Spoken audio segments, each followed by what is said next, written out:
Good afternoon, everyone. I'm Laura. Welcome to Mondays with the Mayor. This week, City Council does not have a meeting, and since Saturday is actually Wildfire Community Preparedness Day, today is going to be all about protecting the City of Golden from wildfire danger. So I have joining me this week our Golden Fire Chief, Jerry Stricker. Welcome. Thank you. And we're going to cover just a few things that are happening in Golden and some questions that we've been receiving around wildfire danger and emergency preparedness. So a little bit more than a week ago, and I talked about it, I believe, last week here, on April 22nd, Chief Stricker put Stage 1 fire restrictions into place for the City of Golden. Now, other than the cooler air and the appreciated moisture we're all receiving today, in the last month, conditions have been really warm and dry, and we've seen a number of high wind events in the city. And the combination of those factors makes for very high fire danger. So, Chief Stricker, what do the Stage 1 fire restrictions actually mean for the city? Well, it means a lot of things, but I think what I'll do is try and tie it into what it mostly means to the citizens at their home and in their property. Generally, what it means is that there's no burning within 30 feet of undeveloped lands. That's private open space, public open space, and those are really meant for the mountains, but we use common terminology when we developed this with the Sheriff's Office. We wanted to use common terminology. So basically, you can do all the things that you would normally do with the care that you should normally do. You can use your chimenea, your outdoor fire bowls or pits that you can get like at Home Depot or hardware store somewhere, so long as they're not within 15 foot of a structure or within 30 foot of developed lands. And as always, they need to be attended while they're burning until they're completely out and cold. One has to have some method to extinguish the fires should the wind come up and ashes start flying. That's always the case. They do not require permits, but there's those things that need to be done. And also, it's just the use of dry, normal wood, not trash, plastic, or yard waste that is green and tends to cause smoke. That's all the time. What is not allowed in Stage 1 restrictions are open burning or bonfires that are larger than a recreational fire, which I just described. With the appliances, basically recreational fires are anything that are used for warmth, pleasure, cooking, ambiance, smaller than 3 foot in diameter and 2 feet high. Okay. Anything beyond that requires a permit, and we do not issue permits during Stage 1 restrictions. Well, that's really good information, and I know folks like to have their backyard fire pits. So good to know where they are allowed and where they are not. So hopefully folks can really pay attention and help their neighbors as well understand what these Stage 1 fire restrictions mean for us here. Last week, we had some news about a new system, the Lookout Alert system, which all of the public safety agencies across the county, including here in the City of Golden, have now moved to this new emergency system. And I remember it wasn't too long ago when we moved to the Code Red system. Now we have Lookout Alert. Tell us a little bit about the new system and what it's replacing or what it's doing for us here in the city. Well, first of all, Lookout Alert, lookoutalert.co is where you go to sign up if you have not been a part of Code Red previously. If you were part of Code Red previously, that information of your settings in Code Red should have transferred seamlessly. However, it would be advisable to check to make sure that happened. Lookout Alert uses a Smart 911 platform as well. They're interconnected. So basically, what the Lookout Alert does is it provides the opportunity to get notifications by text, phone, or email, whatever you choose, or all three, for emergencies that put you in immediate danger, either at your house or if you have the application on with your phone at all times at the precise location, you'll get those alerts. So the 911 platform also allows you to enter information about your home. For example, when I did it, it asked about the nearest fire hydrant, location of utilities to shut off, pets, medicines, those type of things. It's just a little bit more robust system. That's great. So if folks are not enrolled with Code Red, this will be, and they don't have a landline, they won't get any notification unless they sign up with the Lookout Alert. Correct. Is that correct? It's an opt-in system, and it's again Lookout, capital L, Alert is a capital A.co, and that is a place where it's best to, I recommend it on cell phones anyway, because then no matter where you're at, you're getting those notifications. Yeah, that's great. And I think it's important for everybody to understand that you have to opt in. And this is emergency notification. So this is really important if there are events that are happening that could affect your home. This is the system that will allow you to be notified of any potential evacuations or any potential stay in place type of situation. So Lookout Alert, I signed up. It's very easy to do. It takes you to a web page. If you need some help to sign up, I know our Golden Library is really great about providing folks with computers and help and support for these types of things. So our Golden Library is a great partner in helping folks get signed up online if needed. And so some of what's important with Lookout Alert, and I mentioned it's evacuations. And ever since the Marshall Fire up in Boulder County at the end of last year, we've received a lot of news. We've all paid attention to what's happened to those neighborhoods in Boulder County. And we've heard from residents who know that Golden has similar wildland urban interface areas and are concerned about what could happen here in the city if we were to have a similar event.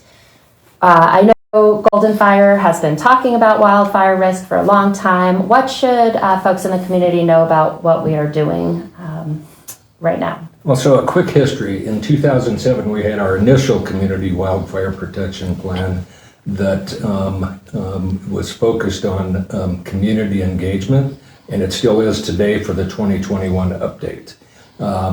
It started out fairly well, and then it kind of waned off. And in 2021, as part of our broader all hazards plan, we did an update to the 2007 plan called the 2021 update. And it's supplemental to it, does not replace, but they work in conjunction with each other. And there's a lot learned from the last time. And from the initial plan, we had 4 basic hazard zones in the city. The company that we used dialed it into 9 different neighborhoods and hazard zones. And we have everything from extreme to moderate to low risk. And then one of the biggest things we learned is pretty much all of downtown is in what's called a ember zone. And that's because beginning in the fires in 2012 in Colorado Springs with the Waldo Canyon fire, the embers, and we certainly saw that in the Marshall fire, wind-driven embers are a significant part of wildfires today, and we're right at the urban interface where we have that risk, and so we do have that area right all the way from both sides, it reaches into the urban corridor. So our 3 tenets of our new plan is mitigation, that hasn't changed from the previous one. Notification also doesn't really change, except it was highlighted in the Marshall Fire when there was a lot of people that did not get notification and perhaps were not opted into their notification system. And that's why we talked about lookout alert as being important for that. And so then the other is evacuation. The contractor that we had suggested that in today's wildfire events, notification of getting ready to evacuate and then evacuating early before it is difficult is the kind of the mantra of today's response. Evacuate, figuratively speaking, early and often. Yeah. Yeah. So with that, we are engaging with our partners, the police department, and then of course county and state partners to begin to talk about some kind of evacuation that will be as least chaotic as possible. It probably will have some degree of that no matter what we do, but that's a significant part of it. And part of that is a subset of the International Association of Fire Chiefs, 3 principles that's ready, set, go, and it's get ready means things like have your important papers, your medicines, all those things in a go bag, or things that, at least a list where you can gather things quickly and not have to be worrying about evacuating and thinking of what do I all need to get out of here. So at least a list, but have preferably a go bag where you can put some things that you don't use every day. And then just listening for the notifications, paying attention, and when there's evacuation orders, then don't wait, just go. Yeah. We talked when you came and presented the 2021 plan or update, we talked at council a lot about the education piece of the community and helping those who maybe are new into Golden or haven't paid attention in the past about what they can do around mitigation of their neighborhoods and their properties. What's the plan, or what's the fire department doing now around that piece? Well, we've started the engagement with people. We've actually started a list of folks in a spreadsheet of those who want to have mitigation education so that we can keep track of who has asked for it and who's done. We've started with one HOA in the north side of town. I've been talking with a large one in the south side of town. We wanted to do a community meeting first, but we don't want to waste that energy that's started, and we are going to do those as requested still while we have a community meeting to discuss all the other things. But I think the basic principle is start with your own house first. We have the current, the updated version of the wildfire mitigation plan. There was a little bit of a hiccup in getting the right version on the website, and it was missing the appendices that were important. So it starts at the roof of your house, goes to your home, your yard, and into the property line. And then those things outside of there is going to be where it'll be. We're going to try and engage with our partners, for example, open space, and then our own city open space to do things around the bordering properties to do reasonable mitigation beyond the backyards. Great. And it's a really good time right now to do that mitigation. So removing all those extra branches, dried leaves, needles in the gutters of your home, because not only is Saturday the National Wildfire Community Preparedness Day, but coming up next week, starting on Monday, if you're on the city's Pay As You Throw program, it is our semi-annual curbside yard waste pickup. So that means in addition to your green waste container, you can add additional compostable bags of yard waste as well as bundles of branches right out to the curbside to be removed. So this week and this weekend will be a great opportunity to really work on your own backyard. And if you are part of an HOA that backs to open space or has some of those green belt areas that maybe you're concerned about or curious what efforts are happening in there, the fire department is meeting with HOAs, as Chief Stricker mentioned, and representative of the Golden Fire Department will come out and meet directly with your HOA. So that's another option. Start with your yard. Great first thing. If you're worried or you're interested in learning more about your whole neighborhood, please do reach out to the Golden Fire Department about what efforts can be done neighborhood-wide. If you're not sure if this is your first time doing the yard waste, curbside yard waste collection, we've been doing it, I think, for at least 10 years, but guidelines about what is acceptable can be found on the city website under yard waste collection, so you can check and see all those details about what size branches, how many bags you can put out, all of that's available on the website. And then finally, as we wrap up, we had mentioned a couple of weeks ago that Excel Energy was doing fire mitigation work on South Table Mountain, and there were some helicopters flying and some road closures. They were scheduled to do that work, additional work up there today, but because of this lovely weather we're having, which we are happy about, they have postponed.